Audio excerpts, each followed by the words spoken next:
BA प्रथम वर्ष के विद्यार्थियों के सिलेबस में लघु सिद्धांत कौमुदी लघु सिद्धांत कौमुदी लघु सिद्धांत कौमुदी के संज्ञा प्रकरण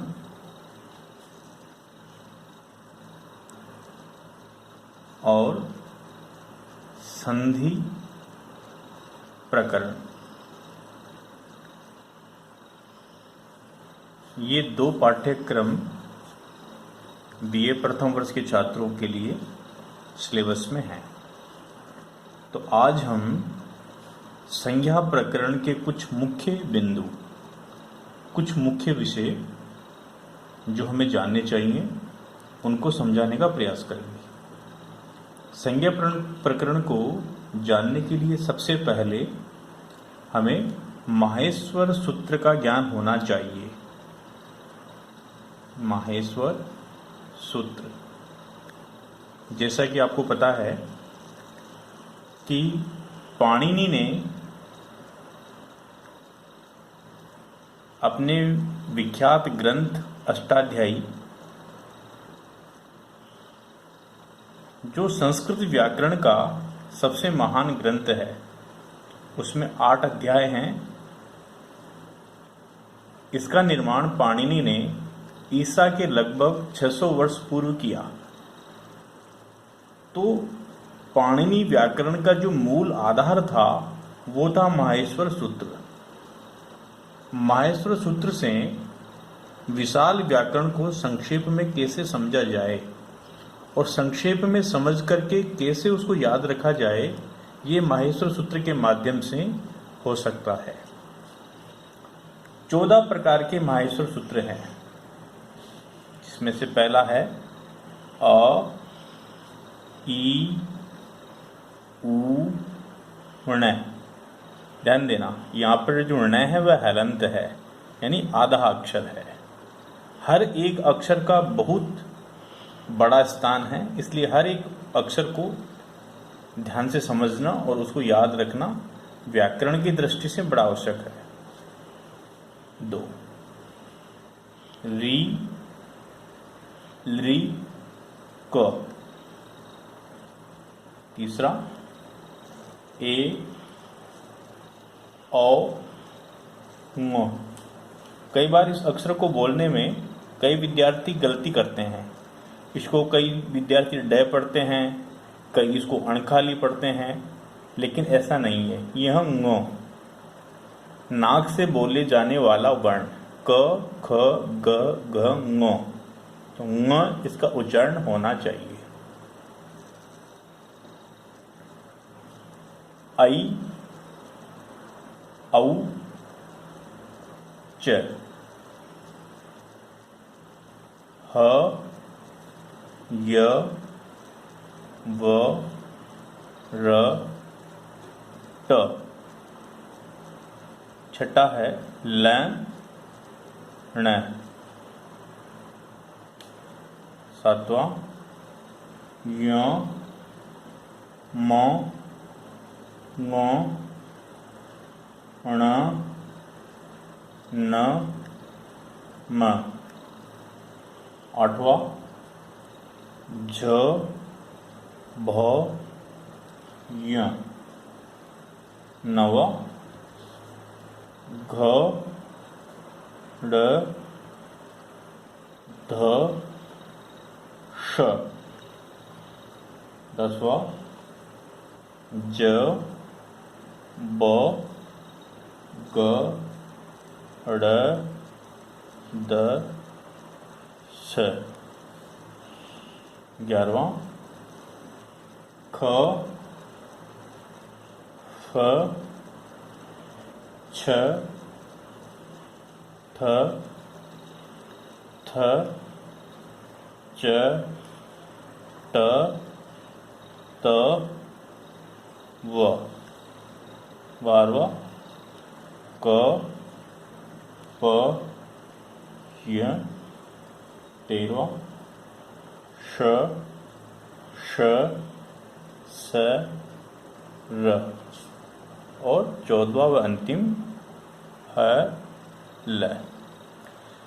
इस प्रकार से ये 14 माहेश्वर सूत्र हैं और इन 14 माहेश्वर सूत्रों में आप देखेंगे तो प्रारंभ में यहाँ तक सभी इसमें स्वर आ चुके हैं। अ ई ऊण, रील री क, ए ओंगो, आई औ च, तो यहाँ तक सारे स्वर हैं। इसके बाद 5वें माहेश्वर सूत्र से लेकर के 14वें माहेश्वर सूत्र तक सभी प्रकार के व्यंजन इसमें आ चुके हैं। इसमें ह, य, व, र, ट, ल, ण, य, म, ग, ण, न, म, ये सारे पंचम अक्षर हैं और इन पंचम अक्षरों को नासिका से ही बोलना चाहिए। झ, भ, य, घ, ड़, ध, श, ज, ब, ग, ड़, द, श, ख, फ, छ, ठ, थ, च, ट, त, व, क, प, य, श, श, स, र, ह, ल। इस प्रकार से ये 14 माहेश्वर सूत्र हैं और इन 14 माहेश्वर सूत्रों से 42 प्रकार के प्रत्याहार बनाए जाते हैं। 42 प्रकार के प्रत्याहारों का निर्माण इन 14 माहेश्वर सूत्रों से होता है। अब सबसे महत्वपूर्ण यह है कि प्रत्याहार का निर्माण कैसे होता है और प्रत्याहार का व्याकरण शास्त्र में प्रयोग क्या। तो बिना प्रत्याहार के ज्ञान के बिना व्याकरण शास्त्र को हम नहीं पढ़ सकते। तो प्रत्याहार कैसे बनना है, कैसे बनाना है, इसको हम सीखते हैं। तो देखिए, जैसे कोई प्रत्याहार है, हम उसको प्रत्याहार ले लेते हैं, मान लेते हैं कि अण कोई प्रत्याहार है। तो अण प्रत्याहार कैसे बनेगा? ऐसे लेकर के ण तक के जितने भी वर्ण हैं वो इस प्रत्याहार में आएंगे। तो हम शुरू करते हैं, ए कहाँ पर है? तो हम पाएंगे कि यहाँ पर ए है, तो अ, ई, उ, और अंतिम ण हो गया। तो ऐसे लेकर के उ तक के वर्ण अण प्रत्याहार में होंगे। तो ए है तो हमने ए लिखा यहाँ पर अ। दूसरा ई है तो यहाँ पर हम लिखेंगे ई। तीसरा उ है तो यहाँ पर हम लिखेंगे उ। तो यदि कहीं पर अण प्रत्याहार की बात आती है तो हम इन 3 अक्षरों को अण प्रत्याहार बोलेंगे। यदि ए से ही अक प्रत्याहार आ जाता है तो क्या करना है? अक प्रत्याहार में ऐसे लेकर के जहां तक क है उसके मध्य जितने भी वर्ण आए हुए हैं वह सभी वर्ण अक प्रत्याहार में ही माने जाएंगे। और जो वर्ण हलंत है उस हलंत वर्ण की एक सूत्र है हलंत्यम। हलंत्यम इस सूत्र से जो हल वर्ण है, जैसे ण हल वर्ण है तो इस हल वर्ण की इत संज्ञा हो जाएगी और जिसकी इत संज्ञा होगी उसका तस्य लोप से लोप हो जाएगा। तस्य लोप है एक सूत्र है, उस सूत्र से इसका लोप हो जाएगा। और लोप किसे कहते हैं? तो लोप का मतलब होता है अदर्शनम लोपः। अदर्शनम लोप है यानी जिसका दर्शन होना खत्म हो जाए, बंद हो जाए, उसको अदर्शन कहते हैं और वही लोप है। तो अदर्शनम लोप यानी न प्रत्याहार, न वर्ण को उस प्रत्याहार के वर्णों के मध्य नहीं रखा जाएगा। इससे हमें ये समझना है। तो अण प्रत्याहार में कौन कौन से वर्ण होंगे? अ, ई, उ, उसके बाद में न को हम नहीं लिखेंगे क्योंकि न हल वर्ण है और हल वर्ण का लोप हो जाता है, ये हमने अभी पढ़ा है। आगे हम आ जाएंगे सीधे री, उसके आगे री और क तक हमने इस वर्ण ले ली। तो अक प्रत्याहार में अ, ई, उ, री, री, ये 5 वर्ण अक प्रत्याहार में आते हैं। ऐसे कोई और एग्जाम्पल ले लेते हैं, मान लेते हैं यण प्रत्याहार हमें ढूंढना है। तो यण प्रत्याहार कौन सा होगा? तो हमें देखना होगा कि ये कहाँ पर है। तो ये हम ढूंढते आएंगे तो हमें लगेगा कि यहाँ पर ये है। तो यहाँ से लेकर के ण तक, तो ण यहाँ पर है तो कौन कौन से वर्ण हो जाएंगे? य, व र। टैको हमें रखना है कि नहीं रखना है? टैको हलंत वर्ण होने की वजह से हम नहीं लेंगे, क्योंकि इसका हलंत्यम इस सूत्र से लोप हो जाता है, इत संज्ञा हो जाती है, उसके बाद में तस्य लोप से इसका लोप हो जाता है, इसलिए टैको हम इसमें नहीं गिनेंगे। उसके बाद में ल और न अंत में आ ही गया, इसलिए यण प्रत्याहार में 4 वर्ण होते हैं, य व र और ल।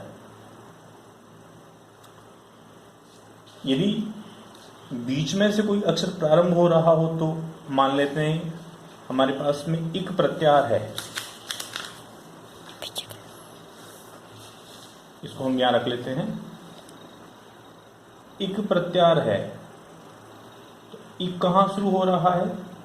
ई शुरू हो रहा है मध्य से, यहां से, और क यहां तक, तो दोनों के मध्य के सारे वर्ण इसमें आ जाएंगे। ई उ